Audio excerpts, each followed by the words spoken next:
were sorted in no time. Soon there was just a small pile of George's favorites left.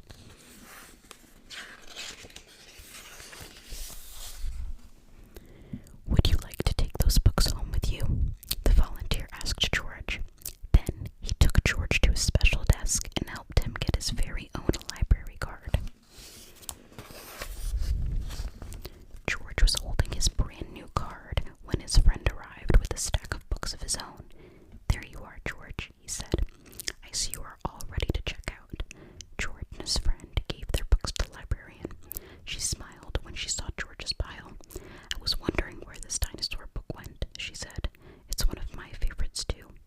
The librarian stamped the books and handed them back to George.